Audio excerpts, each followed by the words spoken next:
Olá a todos, boa tarde, bem-vindos ao nosso seminário de mecânica de hoje. É um prazer enorme termos um convidado internacional, Joseph Bakarji, que vai falar para a gente um pouco sobre aprendizado de máquinas, não é, e teorias físicas. Mas antes, os anúncios tradicionais. Se você gostaria de participar desse seminário, se você está vendo esse seminário, eles são abertos, disponíveis a todos que queiram participar e interagir, por favor, recomendem nomes ou se apresentem para dar uma palestra. Tá joia?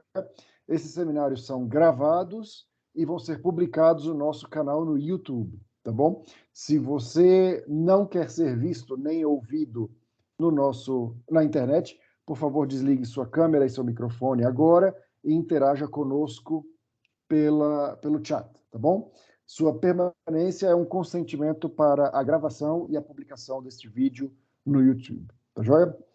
So, thank you all very much for coming. It's a great pleasure today to have Joseph Bakarji from the University of Washington in Seattle to give a talk at our mechanics seminar.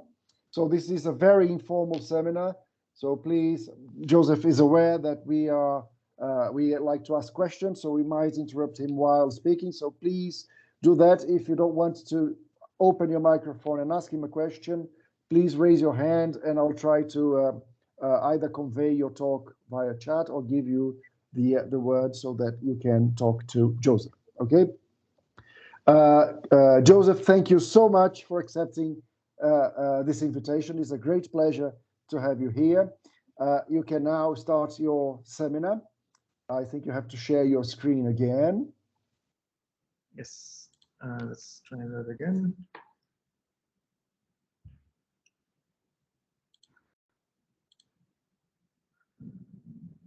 Oh, am I sharing? I'm not sharing. No, not yet, no. Somehow it thinks I am sharing. Let's try that.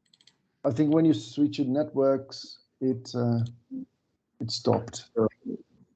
Is that working now? Ah, there you go. Yeah, it's working now. Okay. You can go to full screen mode. Excellent. Thank you so much, Joe. I will switch off my video, but I am around. Okay. Thank you, Yuri. Thank you for this nice introduction, and thank you for having me. It's great to be here. So today I'm going to tell you a little bit about governing equations from data using sparse identification and deep learning methods. So this is work I did with Steve Brunton and Nathan Kutz, and Jared, who was a PhD student with us, and Daniel Tartakovsky, who is my PhD advisor. So we've explored all these data-driven methods. So I'm going to present three kind of major projects that we worked on concerning machine learning, applying machine learning in physics-informed applications. But I might not have enough time to go through them, and doesn't really matter. I encourage you to sort of ask me questions during the talk if there's something you don't understand and you'd like to know more about. So I enjoy it more when it's more interactive, if possible. So, and I'm going to take breaks and ask you questions, ask if anyone has questions during the talk. So let's start. Since I was in undergrad or even high school, the thing that fascinated me the most is how large-scale patterns emerge from small-scale dynamics. Basically, it's a question about scales, how things at larger scales arise, even if those patterns are not necessarily encoded in the smaller scales. And you can, of course, see that everywhere in nature. And the most recent problem involving multi-scale modeling was something that I worked on with Gabriel. So this is a simulation that Gabriel ran that shows particle dynamics in a Taylor-Couette flow. So you have grains interacting with each other, where the outer ring is rotating, the inner ring is fixed, and you have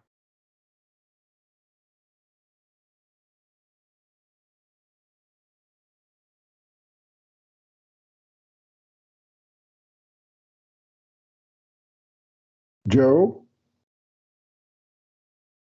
Tem alguém aí? Fui eu que caí? Hello?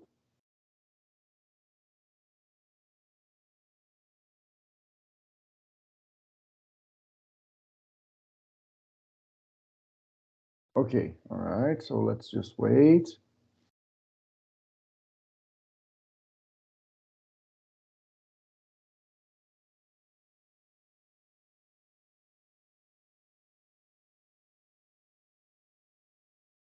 Okay. Yeah, I think it's Joe.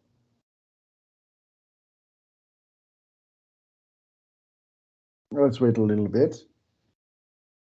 Vamos esperar um pouquinho.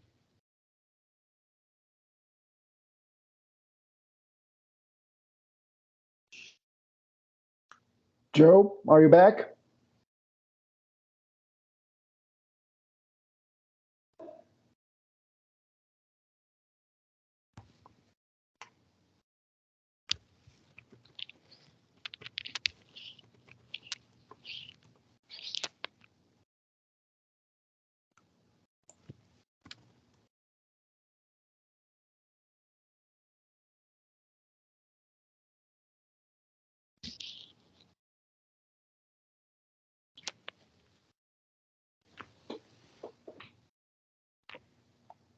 Joe, can you hear us?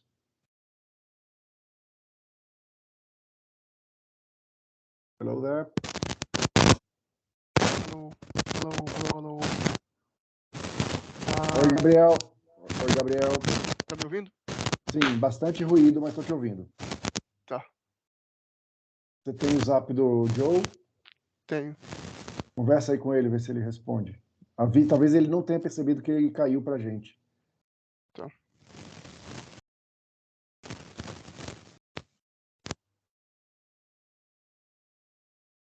Joe, can you hear us?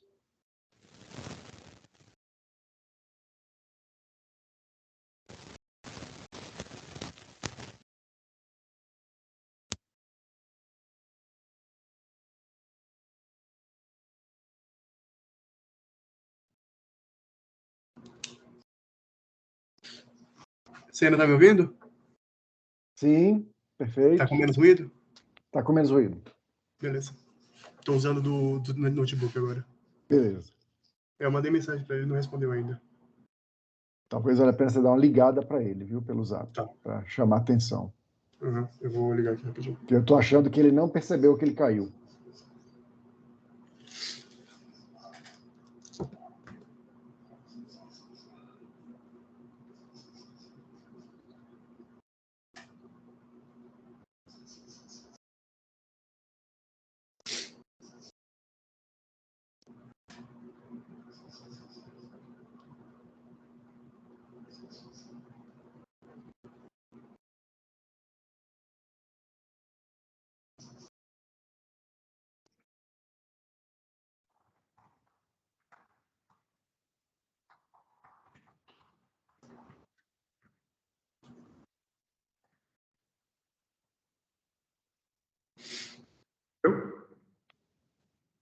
Hello, Joe. Can you hear Yes. us? Okay, you're back. You're back. I'm back. My connection seems pretty bad for Microsoft Teams somehow. Sorry about that. No, that's fine. You're back. That's important. Let's try again. No Yes. worries. Okay. Let's maybe I'll try to share my screen again. Okay.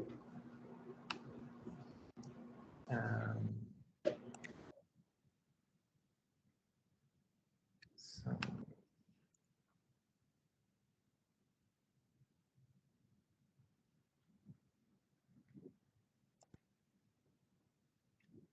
Okay, yeah, it's there. Yeah, we can see that. Yep. Perfect. Sorry about that. That's good. No worries, that's fine. Okay. So I don't know what was the last time where I was last. You were talking about the Taylor-Couette flow. Right. So Taylor-Couette flow with Gabriel's simulation. And this is an example where it's hard to do coarse graining and to know the large scale dynamics. And we can also see that problem in fluid dynamics, where you can have no scale separation, and it's hard to get coarse-grained models, especially if you have turbulence. And it's also very hard to run discrete direct numerical simulations. And recently, I've also been interested more in problems that are more complex, like brain dynamics. There's this work I'm doing with Brian Rout from our group also, on trying to understand what are the large-scale dynamics on the brain, like wave propagation across the brain, without looking at individual neurons. And of course, the ultimate motivation is to try to understand self-organization, like living organisms that involve interaction with their environment and that involve a lot of scale description, spatial and temporal scales. So that's something that I sort of discovered later during my graduate studies, that I'm really interested in complex systems. That's a term that I didn't hear during my undergrad. And that's also not very common because it's such a broad field, and it involves a combination of nonlinear dynamics, artificial intelligence, evolution and adaptation, pattern formation, PDEs, and like all of these topics in these subfields are things that I'm interested in. And I like, the Wikipedia page starts with this definition where it says that ultimately, complex systems involve everything in the universe involves some kind of description of complex systems, because everything in the universe involves scales and interaction between these different scales. So now the question is, how do we approach complex systems, problems that have nonlinear behavior at different scales, and where we don't know how to bridge different scales? This is something I faced during my graduate studies, working on granular compaction of granular materials. My approach was more from the continuum scale description, and we wanted to understand what happens at the pore scale, or how to account for pore scale dynamics given a continuum scale description. And this is something you always see in statistical physics, where the macro states are only averaged behavior of microstates. And there is this non-unique mapping between the microstates and the macrostates. So sometimes the microstates are random, but when you average them, you get a deterministic behavior. You can see that, for example, in the diffusion equation, relationship between the Langevin equation and the Fokker-Planck equation. Sometimes the small scale states are, the small scales or the microstates are unpredictable, but the coarse-grained behavior is predictable. And often the interaction rules are known, like in granular materials, but the emergent rules are not very clear. And in all of these cases, we want to find that relationship. Now, statistical mechanics has these sets of tools to take you from smaller scales for upscaling or homogenization or whatever you want to call it. But these techniques are not always possible in general.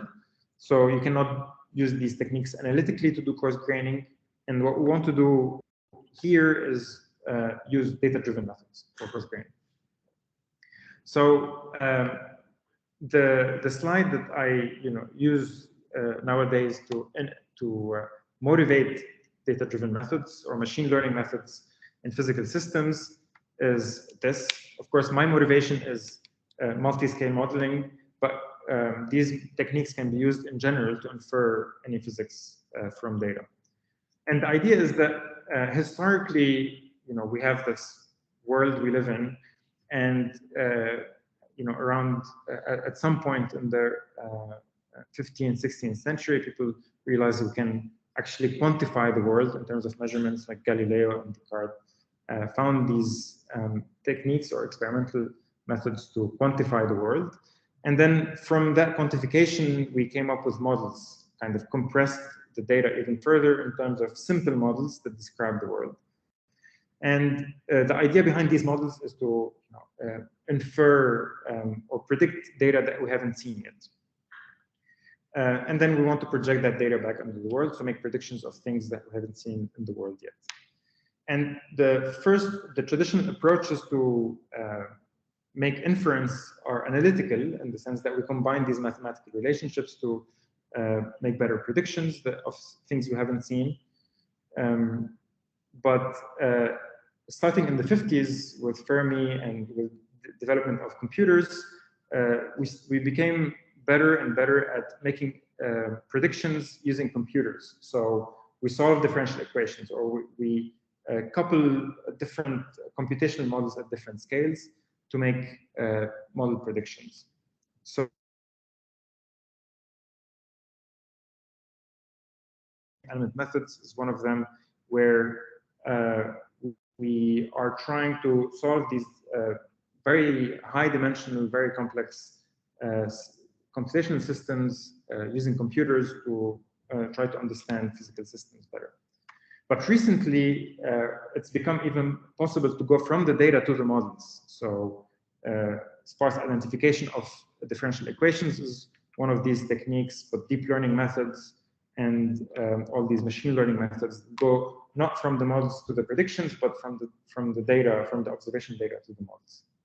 And thanks to an increase in devices and better computational power, also can make measurements more easily. So now it's become more or less more possible to automate this modeling prediction cycle. So going from the data to the models and from the models back to the data. And all of this cycle involves a form of compression and reconstruction. And we want the compression and reconstruction to be built in such a way that we maximize the amount of predictions with the simplest models possible. So what I'm going to talk about today is specifically using the sparse identification of nonlinear dynamics method. That involves taking data, compressing the data into a model using a form of regression to get a differential equation, and then reconstructing the prediction data using some kind of numerical integration. And so this is the kind of the gist of what the SIND or sparse identification of nonlinear dynamics method does. And this perspective of like non-uniqueness and taking high dimensional data, compressing it into a simple model, and then using that to reconstruct a prediction can be also seen in multi-scale modeling, where the smaller scales are high dimension and the larger scales are low dimension. And there's a non-unique mapping between these different scales. You can also see that in agent-based models, where the agent has a low dimension, simple representation of the world, and the learning happens through actions and perceptions. So it's a general sort of problem that you face when you do any kind of learning, whether it's different scales or on the same scale. So if you're not familiar with the sparse identification of nonlinear dynamics, I'm going to sort of cover it briefly using the heat diffusion through a rod problem. So how can we get the diffusion equation if we can just measure the temperature through a rod where there is heat diffusion? So here we have boundary conditions TA and TB. And let's say we can measure the temperature at different points, x1 to x8, at different times, T0, T1, T2, up to Tn. So we have now this data set that's a function of one-dimensional space and time. And we want to infer from it the diffusion equation, which is seen below, dt equals the diffusion coefficient times the second order derivative of t in space. And so what we do is we take one point in the space-time, and we posit that the change of the temperature in time, which is here calculated through a numerical differentiation, is equal to a linear combination of the change of the temperature in space, that could be second order derivative, first derivative in space, or even nonlinear interactions between the first derivative and temperature. You can square that. So here the idea is to propose a set of terms that you think your derivative in time is a function of. And here, this is a dot product. So you have C1 up to Cm. So these are constant coefficients.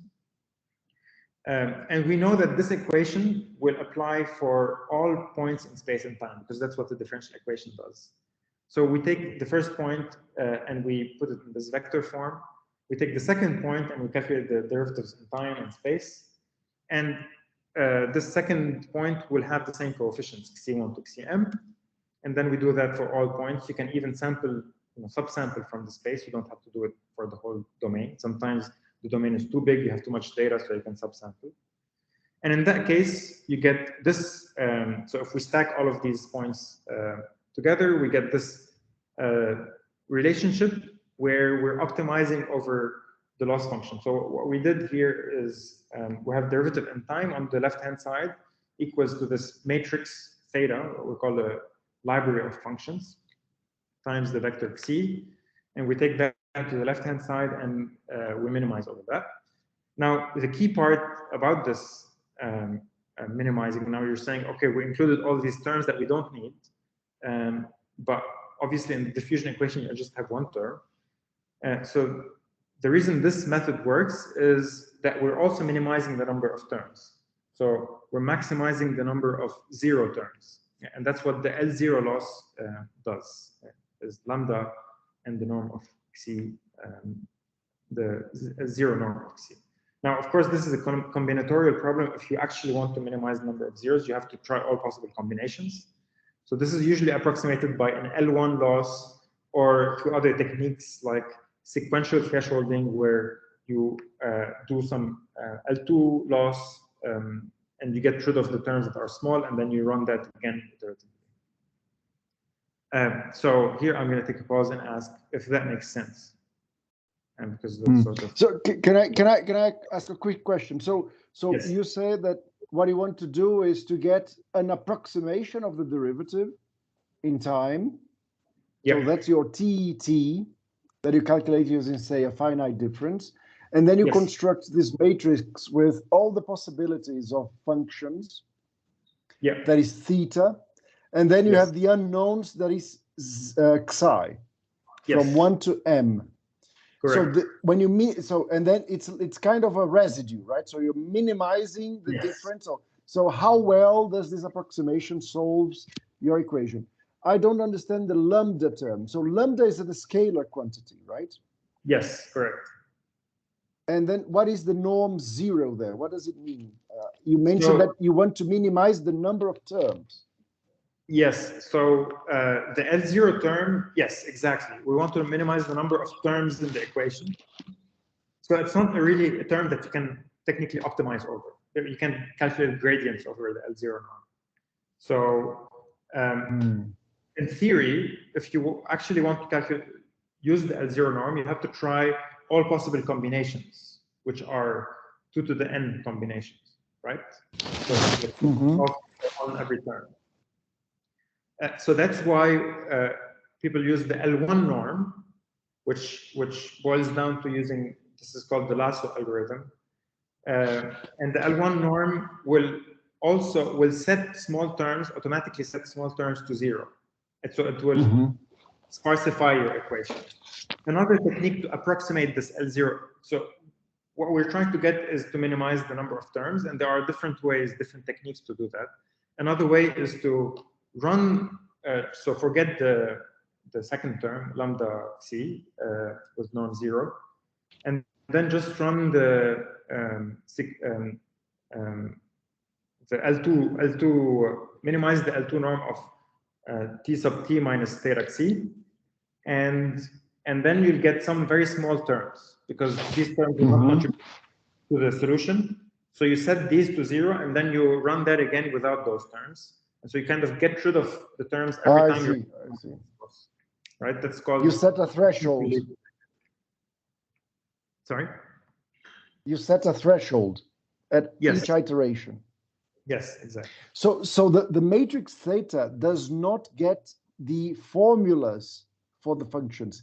It gets the evaluation of the functions that you believe are in your equation from the data.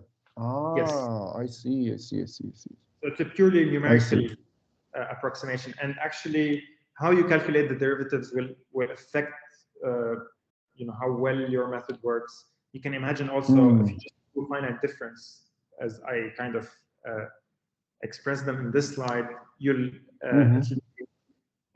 not very robust to noise. So there are different ways to kind of get those derivatives in a better way that is more robust to noise. Also, how you sample from the domain and how you run your optimization affects your solution. It's very nice. Okay, very good. Thanks, Joe. Sure. Thank you for the question.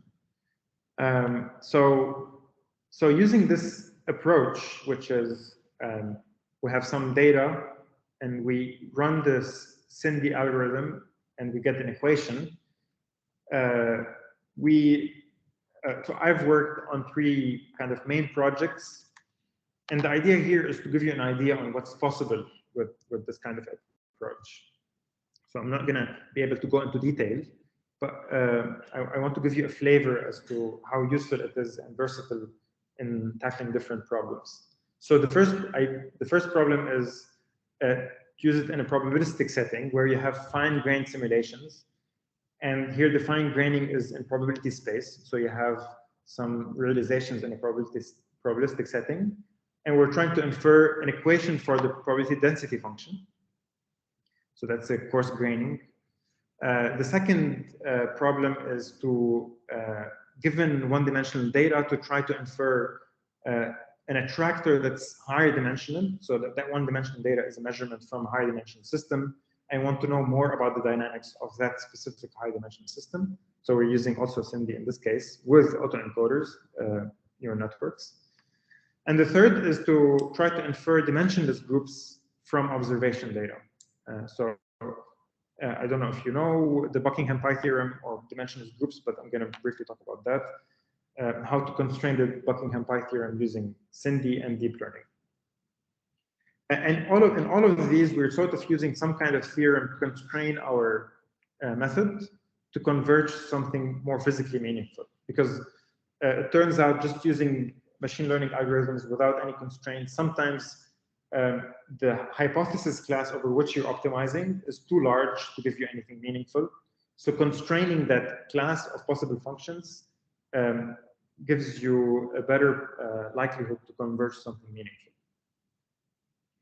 So let's start with the data-driven coarse-graining, which is kind of related to what Gabriel and I were working on, or mainly Gabriel was working on in the last 2 months. And here the idea is you have, let's say, in the setting in which I worked on, let's say you have a differential equation. It's a PDE that has some nonlinear operator n and some parameters lambda. The lambda here is different than lambda before. And you can run Monte Carlo simulations from that differential equation if you have some uncertainty in the initial conditions, or if the process itself is stochastic, like a stochastic differential equation. So you have all these different simulations, and we know that from these simulations, we can estimate the PDF. So we know that there is an equivalent PDF equation, but we don't necessarily know what that PDF equation is. So that's the distribution over those realizations. So the idea here is that if we can generate the individual realizations, we can estimate the data for the PDF. And from the data for the PDF, we can then learn the equation of the PDF. And so this is work that was related to learning doing uncertain quantifications for granular materials, where you have subscale fluctuations. So that's continuum scale. And we have uncertainties in the initial conditions, and we're trying to estimate the equation for the PDF. And you can imagine that also applying to any kind of stochastic differential equation, where you have a Langevin equation at the smaller scales, and then we're trying to estimate the Foucault-Planck equation based on that. So one approach that you can use in this context is to learn the whole PDF equation, where, for example, you have no idea what it would look like. And in the situation that we faced is to learn the closure of the part of the equation that you cannot close. So what usually happens if you're trying to derive an equation for the PDF from first principles, you'll get some terms that are closed, that, like let's say an advection term or a diffusion term. And some terms will involve non-local integrals or things that you cannot, conditional probabilities that you cannot actually approximate by hand. Some people traditionally just approximate them, try to make some assumptions and approximate those terms. But what we're trying to do here is to learn those closure terms. They call it closure terms, to close them. And the idea, the approach is similar. So we're going to use the SIMD algorithm in this case, but we're starting from Monte Carlo simulations. These are the fine-grained data. And we approximate the PDF based on those Monte Carlo simulations. And then given the data for the PDF, we approximate the derivatives in space and time and sample space. And then we have some idea on which derivatives to include because of the Paola theorem. It tells you that you can, to have a meaningful PDF that gives you, that always integrates to one, that's always non-negative. You cannot go above second order derivatives. And then we kind of define the residual for every point in space and time, as I explained earlier. So, and then we minimize that residual. And we're also minimizing for a number of coefficients. Here, the addition is that we also included coefficients that are a function of space and time. So the coefficients are not only constant, but they can be a function of space and time. So I'll give you a simple example to illustrate what we did. So let's say you have this advection equation with like a nonlinear reaction term. And we have uncertainty in the initial condition. So like the initial condition looks like a Gaussian. In this case, we can derive the equation for the PDF analytically. And we can also do that with sparse identification method. So the actual sorry, Joe, can yes. I ask a quick question? What Yes. would this PDF equation mean once? So suppose that you know that you have an advection advection reaction equation, and what I'm not familiar with that. What would that PDF equation mean? What is the Yes. information that we get from that equation? Yes. So let's say U itself.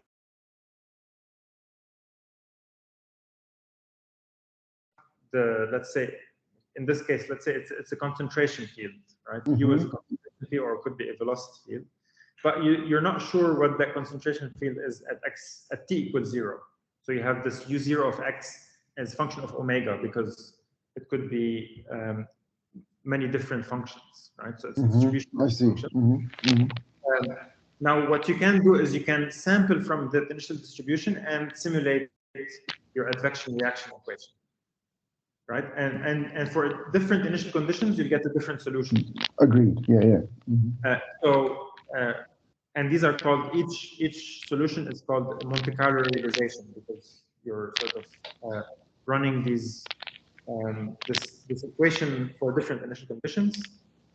And then given all these realizations, let's say you take n realizations, you can estimate the distribution over U as a function of time as well. So that's F capital U xt, right? It's a function of x and t, and capital U. U now is your kind of sample space variable. It's a PDF that has its own CDF, cumulative distribution function. So now the question is, instead of having an equation to estimate individual trajectories for each different initial condition sampled from the initial condition, can you get the whole distribution and see how the whole distribution of over U evolves in time, right? Oh, I see. Coarse-graining in probability space. So that's, in a sense, we're averaging out the individual realizations, and we're just working with the whole distribution over U. I see. But this sample is huge, right? Because U can be any function. Right. So there's a distribution over U. So here I'm assuming that the distribution over U is known. This is F0 of Ux. I see. Okay. All right. I mean, it is random in a way, and that randomness has a given distribution. So that could be, in this case, for example, it's a Gaussian distribution that has a different width or variance, and can have different heights. So you have all the different samples, and there's a distribution of the variances and the heights of your Gaussian. I see. All right. Very good. Gabriel has so If I understand correctly, Yeah. you have a function f, which is a distribution of the possible values of u. Yeah. Correct. And so the u is actually chosen randomly from the distribution. Yes. And you are trying to infer, like you know the equation for u, and you are trying to infer the equation for fu. Yes. Correct. Okay. All right. Then I'm following along. Okay. Very good. Very good. So, for example, that's something people do in turbulence. So Reynolds averaged Navier-Stokes equation also involves estimating the velocity to be a mean with some fluctuation around the mean. And so what you do is you say, you know, u is u mean plus u fluctuation, and then you expand that in the Navier-Stokes equation, and then you average, right, to get the distribution over those fluctuations. And in the Navier-Stokes equation, you have this Reynolds stress that involves the second order fluctuation in the velocity, and you cannot close that. So there are different approximations for that Reynolds stress, and it's usually made, the approximations are made based on some physical arguments. In probability, when you're doing some probabilistic modeling in general, you don't always have physical arguments to make that approximation. But yes, so you face closure problems. And the interesting thing here about going from, you know, a random differential equation where u is random to a deterministic differential equation in the PDF of u is that you also get, you go from a nonlinear differential equation that has shocks. I don't know if you've ever dealt with hyperbolic differential, nonlinear hyperbolic differential equation. You know how nasty that can be.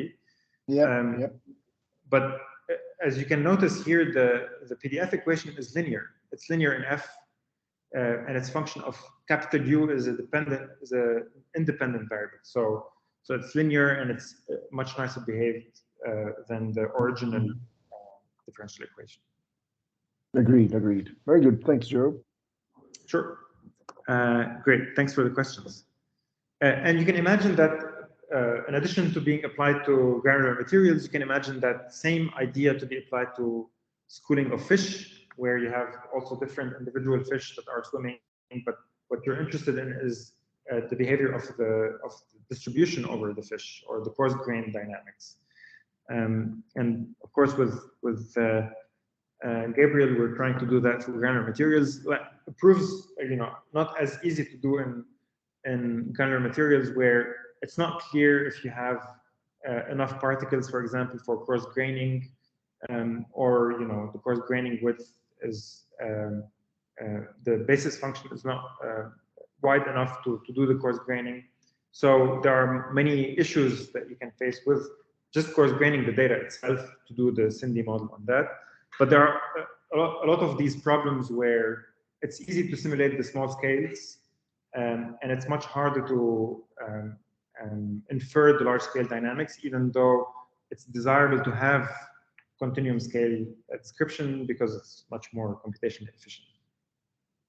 So, so that concludes my the first idea of using Cindy to infer coarse-grained dynamics, or an equation for coarse-grained dynamics.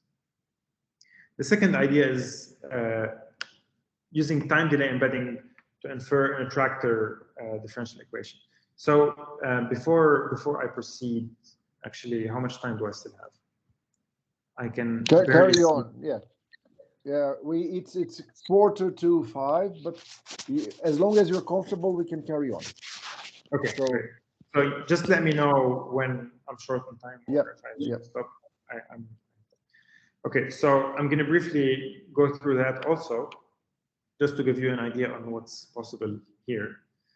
So let's say you have one-dimensional measurements. So someone gives you some one-dimensional measurements of a high-dimensional system. You don't know what that high-dimensional system is, but you just know you have this y of t, right? Now, one way, and someone asks you to make predictions in the future. What will y look as a function of time? So first approach to try is to approximate the function itself. You know, if it's just a sine wave, it looks like it's going to keep doing that in the future. Maybe you can get the Fourier transform, or you know, if you want to be fancy these days, you use neural network, recurrent neural network. Recurrent neural network is local, as you'll see, but you know, just approximating the whole function is possible. PINS is physics-informed neural network, also tries to approximate the function given some knowledge of the underlying physics. But as we said earlier, something that generalizes in time in this case would be an ODE. So is it possible to learn an ODE using SIND or RNNs or DMDs, dynamic mode decomposition? Okay, so that's a possibility. It's also possible to try that. But now the question is, what if this y of t is a low-dimensional measurement of some high-dimensional system, x, capital here, bold X? It's not 1D, but you know, 3-dimensional, or could be 10-dimensional. Is it possible to try to infer, have some idea of the high-dimensional dynamics? So go from y to x, where x is n-dimensional. And that seems like a very ill-posed mapping, because usually you can do it the other way around. You can project down, but embedding up is to higher dimension is not as straightforward, because it's harder, because you lose information when you go down, but going up is harder. So we're going to try to infer what x is, or something that looks like the original dynamics, while learning the equation for x as well, a differential equation for x. And we're going to use a combination of time delay embedding, autoencoders, and SIND. And I know you were skeptical. You're skeptical that that can actually work. I am still skeptical, but it's pretty impressive how far you can get because of something called the Dawkins theorem. So let's see how that works. So let's say you have this one-dimensional data y as a function of time, and we're going to take, in this case, 4 consecutive measurements: y of t plus tau, y of t plus 2 tau, and y of t plus 3 tau, where tau is a constant. So we have 4 points in this one-dimensional time, and t is increasing, so that's kind of moving. There's a time window that's moving through the data, and we're going to time delay embed that in a high-dimensional space. So now we're going to define a space where the first coordinate is y of t, the second is y of t plus tau, the third is y of t plus 2 tau, and the fourth is y of t plus 3 tau. And in that high-dimensional space, so a one-dimensional time series, 4 points in one-dimensional time series becomes 1 point in a 4-dimensional space, right? So that's in the delay coordinates. So that transformation is called time delay embedding. And there's a theorem, which is Dawkins' theorem, that says that there's a diffeomorphism, or a continuous nonlinear mapping between the attractor in 4 dimensions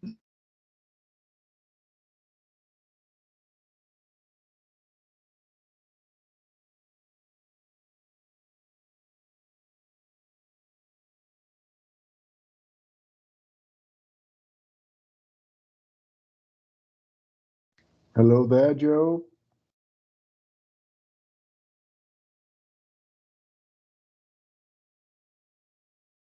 Let's wait a little bit. This is very impressive, isn't it? Yeah. This is Yeah, crazy. just some magic with those Yeah, systems. I'm just thinking about that. This is like magic. Yeah. How can you expand your knowledge of something with just a few, well, one-dimensional information, right? Yeah.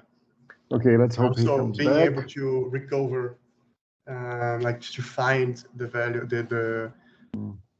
the Lorentz attractor just from measurements Of one of the using the coordinates. SIND method. That's impressive by itself.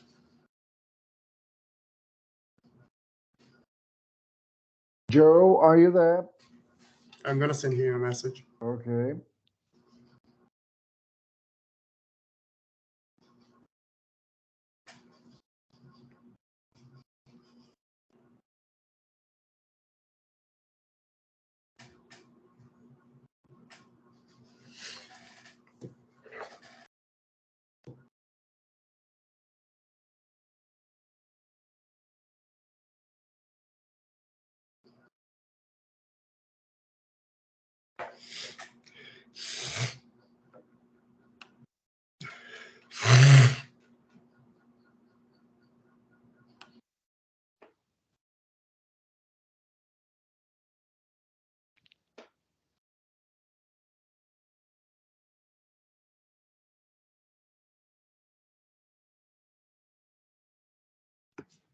Hello there, Joe. Hello. Yes. Good, good. So I think. Sorry. So you've used your own system, and now I can see two copies of Joe. So from a one-dimensional Joe, now you're two-dimensional. Are you still under control of the screen, or shall I? We don't see your screen. It is blocked. Can you change something on your screen? Yeah, let me do that. I'm trying to change. I think I should probably kick out the other Joseph. Yes, please.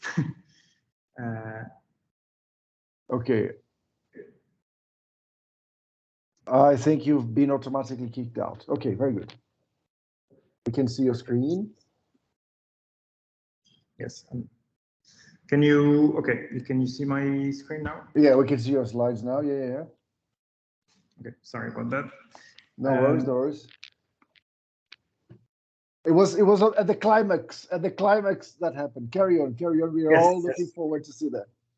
So there's so there's this theorem again that says that there's not this nonlinear transform between the delay coordinates where we have where we embedded that one-dimensional data in higher dimensions, and the full state coordinates where the measurements from which the measurements were taken. So here, let's say we have three-dimensional Lorentz system, and from that three-dimensional Lorentz system, we're measuring y, which is one-dimensional. In this case, I'm showing y being actually z1, right? And that's the this is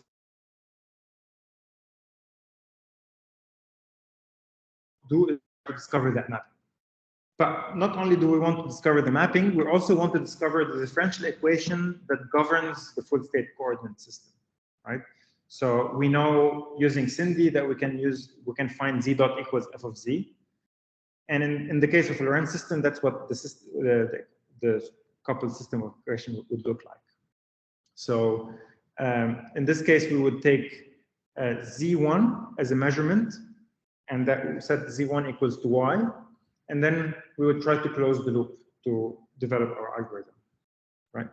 So just sort of to if you don't know how much more dimensional is the actual system, you can try in a similar way as to remove the components, the zero functions, right, from the previous way. You try with 3 and you get 3 times backwards. If it doesn't work, you try 4. Is that how it works? Yes. Or is there okay. Exactly. So like the number of dimensions is also a hyperparameter. Mm-hmm. There is like hyperparameter is something you have to kind of optimize over. Mm-hmm. But there is something else that the Tokens theorem tells you, which is the minimum number of delay coordinates that you need in order to get the full state coordinate. So here I'm showing 4 dimensions, mm-hmm. but in reality you need at least 7. Oh. So you need 7 delay coordinates to be able to guarantee a diffeomorphism between the delay coordinates attractor and the full state attractor. I see. Okay, all right. And it just says at least. So in our case, we actually use much more than 7 because it gives you kind of more possibility to explore the phase space. And because we're going to try to approximate the diffeomorphism with the neural network, that gives the neural network more flexibility to do that mapping. Can I ask a question? Yes. So the theorem says that for the maximum dimension you need for the diffeomorphism to exist, like to make sure that it exists, it could exist for a value less than, but with 2d plus 1, you are guaranteed for it to exist. So you are starting at 2d plus 1 because of this guarantee, but you are also trying bigger values because it makes it easier for the learning to happen. It's like correct. Like ideally, you would be able to learn always at 2d plus 1, but since we are not in an ideal world, you sometimes need to add dimensions, right? Yes, correct. Yeah, okay. Exactly. And so in my experience, it makes because let's say choosing another hyperparameter is tau. So choosing what's the best delta t to sample from is also tricky. Usually the best tau, you choose tau and the number of dimensions in such a way that the number of dimensions times tau is equal to some kind of period of oscillations. So like a period for the dynamics to cover the whole attractor, for example. So if you choose n tau to be very small, that's basically your time window, then it will not capture enough of the dynamics to recover the full state attractor. Now the theorem doesn't say much about how you choose n and tau, but there are a lot of papers on what's the best way to choose n and tau, and it's sort of an art more than there are proofs on how you choose those different parameters. So the theorem just says that exists some values of tau that works, or it says, yes, it says that there's a tau where it works. It doesn't say much. Well, the theorem gives kind of flexibility as to tau, like what tau could be. As long as you choose tau in such a way that you're not going, if it's a limit cycle, let's say, you're not going back exactly to the origin point, so you don't have kind of non-uniqueness in the mapping, or the one-to-one mapping doesn't work, then you're safe. That's sort of what the theorem mentions. But from that to actually learning, that you actually be able to learn, you actually need to carefully choose the tau.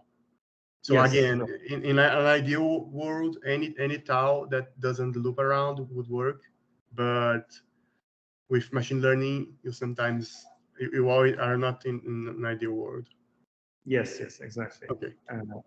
And that theorem was made in the 70s, so there was not much learning of that sort on neural networks happening because it wasn't computationally possible. But now that we can actually do the learning, it's interesting to sort of explore if that's possible. And here you can see that we're learning both the diffeomorphism and the equation simultaneously. So it's a sort of a very ill-posed problem. And the question is, how close can we get to something that looks like the full state attractor? Yeah, very interesting. Thank you. So now we know that the mapping exists, or that it can be approximated with a neural network, because if we have Z and the delay coordinate attractor, then we can just do the mapping with a neural network. We can train the neural network to do that mapping. And you get pretty good results, whether you use just a neural network, or if you use, let's say you have delay coordinate, like 100-dimensional delay coordinate system, and you project it on lower dimensional space using an SVD decomposition. And then you take the dominant nodes, and then you input those into a neural network, and then try to get a full state coordinate attractor. So that also works. So okay, we know that the neural network can do the job, but the question now is whether the neural network can discover the full state attractor if we don't know it. Sort of in a nutshell, what we did is we took this Lorentz system that scaled, and then we took the first x1 to be y of t. We delay embed that's h1 to hn, and then we use an encoder to get z, and then from z we try to get z dot equals f of c, and then we use decoder to go from z back to h. And we want to enforce that the output h bar is the same as the input h, and we get the reconstruction, and then from that sort of architecture, we get something that looks like a Lorentz system. It has the same butterfly shape, and it's a chaotic attractor. And it's also as sparse. So that's the discovered system you can see in a yellow box. So it's simple, it's sparse, and it has 3 parameters, but it's not exactly the same as the original attractor. And to give you an idea what's actually happening during the learning, I'm going to show you this kind of evolution during the training. So you can see as we're training the model, the equation is becoming more and more sparse. So because we're enforcing sparsity, it's using Cindy algorithm. And we're getting this Lorentz-like attractor, but it's drifting away from the original full state system. So in yellow, you're seeing the latent variable Z, and in red, you're seeing what's being learned as a Cindy algorithm. So that's, we're learning the equation, and then we're integrating the equation, and it matches the latent variable, but the latent variable has no way to know what's the original system. So it reconstructs the X variable, which is our measurements, pretty well. But for the other variables, it just gets the general shape, but it doesn't get exactly the original system of equations. So we tried that also with the Lorentz water wheel. So we took this YouTube video for Lorentz water wheel. If you're not familiar with it, it's these buckets that have holes in them, and they're on a water wheel. And there's a source of water that's coming from top. Actually, let me show you this snapshot. And so the water that's coming from top at constant flow rate, and it makes the bucket, the whole water wheel oscillate back and forth with some angular velocity. And the angular velocity, it's shown that the angular velocity is one variable in a Lorentz system. Also, here you have a Lorentz system. But as you can see from the video, what we can infer just the angle of the motion from just detecting the lines of the spokes of the water wheel. And we can extract the angular velocity, and then we can use the delay Cindy autoencoder to infer the general attractor. And in this case, because you have a lot of noise in the data, you were detecting the lines from a video. It's not even, the shot is not even taken from the front. The system that we get that's stable and that kind of mimics this butterfly shape is not that sparse. If we want it to be stable, we can get a sparser model that's not as stable. It could sort of diverge. So here we have complexity with accounting for uncertainties and for noisy data, especially when we're using both a deep learning algorithm plus the Cindy algorithm in combination. So I'm going to stop here and ask if we have more questions. Maybe I'm not going to be able to cover the last part unless you guys have a lot of time to spare. But yeah, I think we can carry on if you're fine with that. Say 10-15 minutes. If you can show us a little bit of that, I think that would be great. Okay, perfect. Yeah, I'll go ahead. Okay, so the last thing is trying to discover dimensionless groups from data. So the general idea here is, well, dimensionless groups first. If you're not familiar with dimensionless groups, probably you're all familiar with it, but kind of nice example I like to give is, what's the difference between a swimming microorganism and a flying hummingbird? They both experience their environment.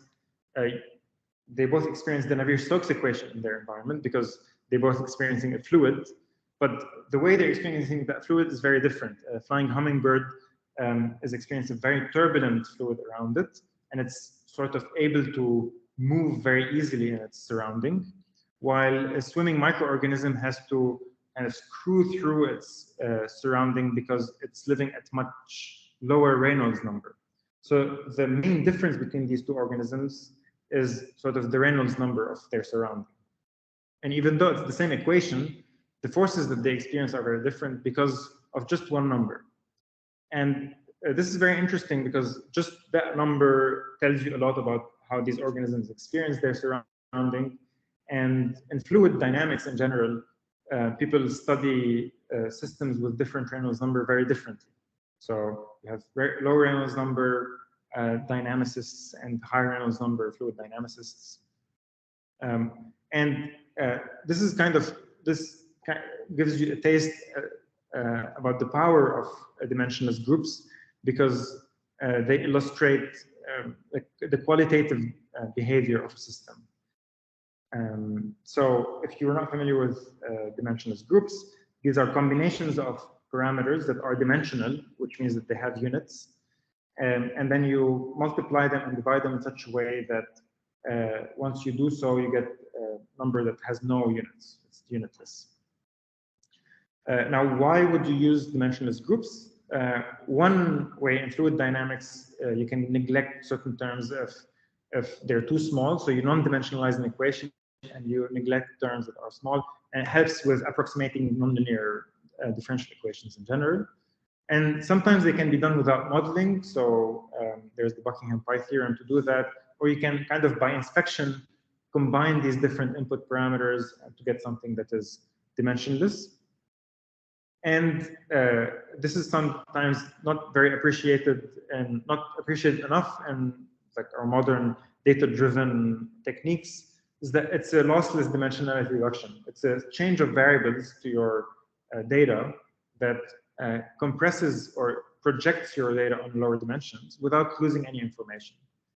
And in that new dimensional space, your data is qualitatively meaningful in that dimensional space. So here, let's say for high Reynolds number, you have a turbulent flow. For Reynolds number, you have a laminar flow. So this is like qualitative descriptions of the fluid. And for high Struan number, you have an oscillating flow. So we're living in a kind of meaningful dimensional space. And these dimensional groups are often bifurcation and scaling parameters that tell you a lot about the dynamics as well. And they're physically interpretable. They generalize across scales. Now, the thing is that these dimensionless groups are not known in many problems, including fluids, for example, for very high Reynolds number. We don't know how to define Reynolds number. For in non-Newtonian fluids, we make some definitions based on Reynolds, on Newtonian fluids, but that's not always clear. In biochemical systems and complex systems in general, we don't know what these dimensionless groups are. And even when we do, we know them by experience, not really from rigorous derivations. So the idea here is to find dimensionless groups that best collapse the available data to a lower dimensional space.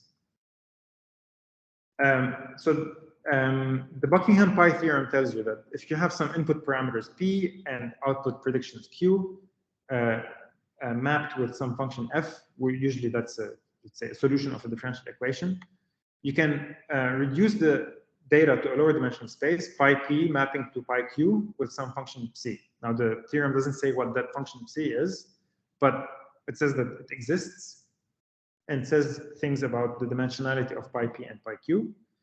But the theorem doesn't give you a unique set of pi p and pi q given p and q. So to do that, we're going to first rewrite the Buckingham Pi theorem in an algebraic form. D phi as d phi equals 0. So what's d? D is, well, phi, let's start with phi. So phi maps your dimensional parameters that have units to your dimensionless groups through this equation. And phi ij are the powers of your dimensional parameters, right? So in Reynolds number, that would be rho to the 1, d to the 1, d to the 1, times mu to the minus 1, right? So that's like 1, 1, 1, minus 1. D, on the other hand, is going to be a matrix that contains the units, the basic units of every parameter. So again, as an example, let's say force has units ml over t squared. That's mass, length, and t squared. Then omega of f will be 1, 1, minus 2. And that will be your first column in the matrix. And let's say rho and v and d are involved. Every column will involve the dimensions, the expression in terms of the dimensions, the omega of that parameter. Now, Joe, on the definition of Reynolds, it's not d, it's L there, right? It's length. Yes, yes. Okay, so not, d. For diameter, probably. It's not the d, the matrix d. No. Yeah, that's a good point. Sorry, this is confusing. So this is a non-bold d, which is a diameter. Yes, good point. I'll change okay. Yeah. Joe, just make sure phi in the purple equation is just the matrix from the phi ij, right? Yes, correct. Yeah. Okay. So what we're looking for are these phi ij's, which is a tensor, or the matrix bold phi. And what this is saying is that phi, for every dimensionless group pi j, the phi vector associated with it is in the null space of D. Okay, so but you can imagine that given a matrix D, you can have infinitely many solutions for phi, and that's why the Buckingham Pi theorem is not unique, because that null space doesn't give you a unique solution. So now the question is, from that null space, what are the vectors phi or the matrix phi here that we should choose? Doesn't that make sense? Yep. Okay, so to solve that problem, the hypothesis that we're making is that the most physically meaningful dimensionless basis pi star that maps the input and output parameters to the dimensionless input and output parameters minimizes this loss function. So here we're minimizing the mapping between the dimensionless inputs and dimensionless outputs by finding the optimal C, which is the optimal mapping. And we're also minimizing over the different potential non-dimensionalizations of P and Q, right? So we're trying to find these dimensionless groups that best map the input to the outputs. And this is an assumption or a hypothesis that we're making. And we're going to use that hypothesis to develop our methods and to test whether this is a good assumption or not. So how do you constrain the set of possible solutions for pi and psi? We developed these three methods, which is BuckyNet includes the null space loss in the first layer of a deep network. The second one is constraint optimization with a non-parametric psi. And the third one is to actually try to discover the differential equation using SIND in dimensionless form. So that would be a dimensionless differential equation with those pi p's as coefficients. So here I think I flipped the methods. But the first one will be minimizing this loss function. It's a constraint optimization with a hard constraint being d phi equals 0.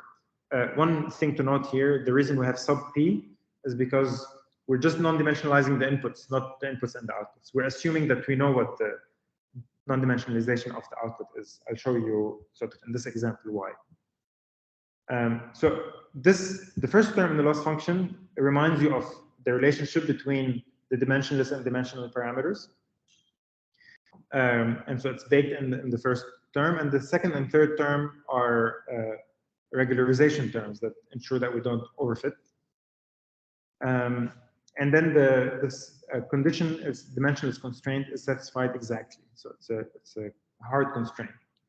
And we're using non-parametric Gaussian radial basis function for psi, and we're using kernel ridge regression to do the optimization. So as an example, maybe if we don't have time, I'll just go through this example. So in the laminar boundary layer problem, we have, let's say we have a plate, right? There's distance x from the plate, and there's distance y above the plate, and there's the laminar flow above that plate. So this is a kind of an old problem in fluids where we're trying to estimate what the velocity as a function of x and y is. It's a steady state velocity, and there's a free stream velocity u infinity.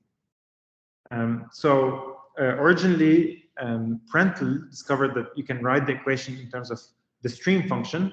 It's a kind of a third order PDE in y, and it's very hard to solve, obviously. At the time, there were no computers. You actually redefine the equation in terms of eta, where eta is y square root of u divided by nu x. Nu is the kinetic viscosity. And then you define this function as a function of eta and the stream function. You can reduce the problem to an ODE instead of PDE, and now it's a third order ODE. It's much simpler, still pretty nonlinear, but it's a much simpler problem. So here the reduction was made by just a simple change of variables that where the new variable is dimensionless. It's this variable eta. And of course, that took a lot of theoretical work to discover what this eta is. And what we're trying to do here in this problem is we know what the best dimensionless group for doing that reduction is. But let's say we don't have an analytical way of doing that, and we just have this algorithm the machine learning algorithm to do it. So we sample from the velocity field different u's, and we have for every point in this xy, we have u, the viscosity, we just have one kinetic viscosity for a given problem in different x and y, and we try to run the algorithm. And what we discover is this dimensionless parameter pi p, which is very close to the original eta. It's y times u infinity to the power 0.51 instead of 0.5, and then divided by x to the 0.5 and times nu to the 0.5. And if you look at the data, you can see that this non-dimensionalization collapses the data to lower dimensional space all over one line if you plot pi q as a function or pi p as a function of pi q. So Joe, the data that you used, was it a sampling of the velocity profile?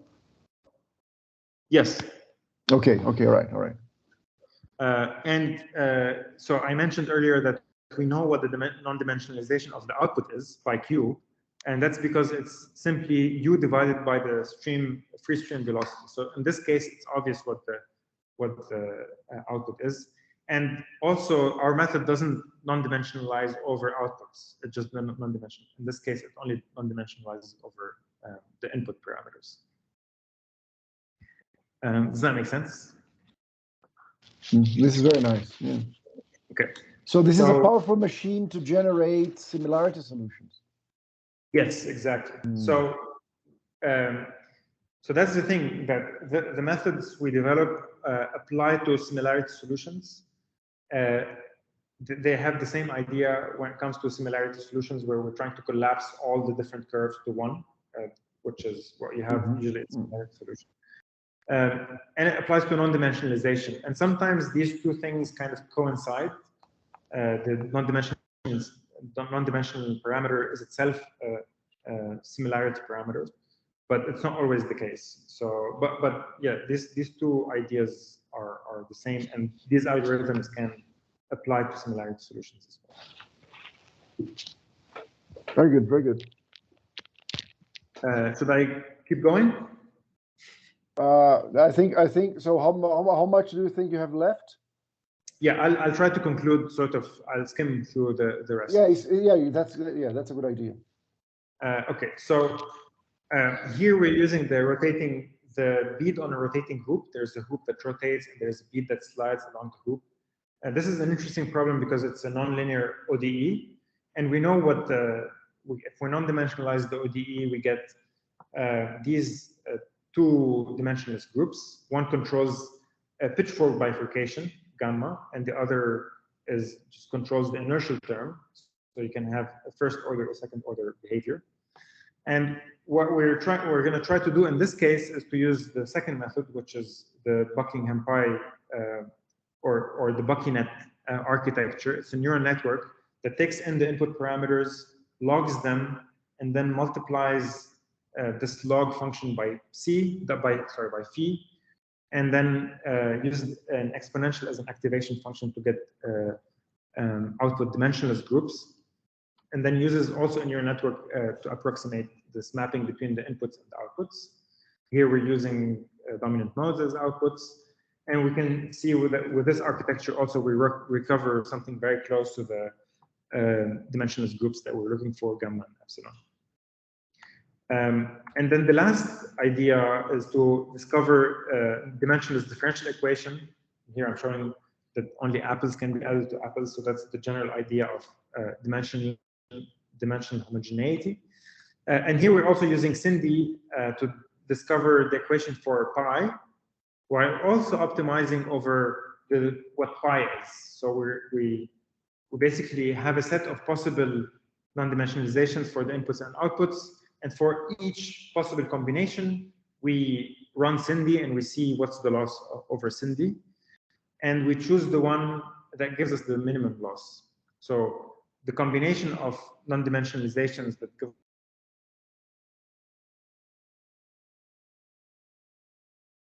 so in the case of, again, the rotating hoop, you sample from that, you non-dimensionalize your data in different ways, and then you run SINDI on these non-dimensionalizations, and then you pick the non-dimensionalization that gives you the lowest loss, and then you get basically a differential equation that is dimensionless and that's also parametric, because now your coefficients are parametric, and they're meaningful because one coefficient will tell you about the pitchfork bifurcation, and the other will tell you about the initial term. And what's interesting is that using these SIND models that are approximations of the origin system, because the origin system has sines and cosines, here you don't, where you just have a polynomial, you can reconstruct the solution pretty well as well, if you set the polynomial. Sorry, I'm going quickly here through the last slide, and sorry for the that's disruptions that happened. But if you're interested in knowing more about any of these methods, just feel free to email me, or we can discuss that on the side later. Very good, very good. Thank you so much, Joe. It was an amazing presentation. Thank you so much. The tools are really, really impressive. So do we have any questions, comments, doubts? So one question on the when you calculate the dimensionless groups, the exponents are the ones that have to appear on the say the equivalent of what SIND would be the functions known, right? So the powers that you feed into your dimensionless groups are the unknowns. So not the functions now. So you're referring to this dimensionless SIND approach? Yes. So or do you still introduce functions as unknowns to SIND? So in the case here, you still introduce. So as you can see, the library of functions in this case is going to be a polynomial of the output by Q, right? It's polynomials on the groups, on the dimensionless groups. Yes, exactly. I see. So these are the x's that you show at the end on the last slide. Yes, and so here, so in this case, you pre-generate the different non-dimensionalizations, your pi p and pi q, and your candidate timescales, and then from these possibilities, which you have to kind of have some criterion over how many possibilities you need, because these are infinite. The null space of D is infinite. You sample two of, let's say you want two dimensionless groups, you sample two of them, and then based on those non-dimensionalizations, you non-dimensionalize your data. And then you run SIND. And you try it again on different combinations. And the combination that gives you the lowest loss is the one that you choose at the end. I see. Okay. And have you now it's a curiosity question. The pitchfork diagram that you have there, this is a theoretical, right? It's a theoretical diagram that has not been recovered from the equation given by SIND and the whole process. Correct. Is it possible that the resulting equation, even though it reproduces the dynamics in time, does not reproduce the bifurcation in phase space? Is it possible that the recovered equation does not reproduce the bifurcation? Yes. Yes, if the equation is not a very good approximation. So like this, in this example I show. So this is the dynamics in time, right? Yes, correct. So if you look at the cubic, if we just assume that we have polynomials up to a third order, then it doesn't capture, this is the blue dotted curve, it doesn't capture dynamics very well. So you get a different fixed point at the end. But if you assume a seventh order, then it does much better. And what's happening here is that this polynomial is a Taylor expansion of the sines and cosine terms. So if you assume just third order, you'll get a different pitchfork bifurcation, or maybe you won't get a pitchfork bifurcation, you get something else. But assuming that the differential equation you're recovering is accurate enough to reproduce the data, then it's likely that you recover the same bifurcation. I see. Yeah, this is very powerful. It's impressive. But the trick there is that in a real case scenario, you don't know what's going on, right? So you don't. There will always be the question: how far shall I go on the polynomial? Because there might be powers of sines and cosines and all that, or the more complicated functions that will need many degrees to get the actual dynamics, right? Right. So one way to, with all SIMD models, a very important thing to do is, even though here we're minimizing over the loss of our objective function, it's important to take the differential equation and solve it to see if it reproduces the data once we solve it. Oh yeah, so here, I see. Yeah. The test case and the septic polynomial kind of exactly match.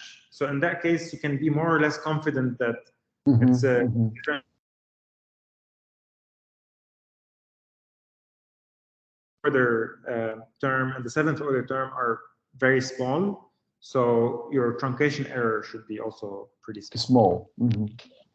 Okay, very good. Very good. Do we have more questions, doubts, comments? I think we've asked Joe many questions during the talk already, so I think that's great. We've overrun a little bit, but that's very fine. Joe, thank you so much for coming, for giving us this very nice talk. This is really a wonderful application of new data science developments to theory, right? So theoreticians will probably be very thankful as soon as these methods reach, let's say, the market. Now they're in development, right? But as soon as they become consolidated tools, this is going to be definitely a help that theoreticians will praise. So thank you so much for telling us about all that. Would you like to say a few words before we disconnect? Yeah, thank you for having me. It was a pleasure.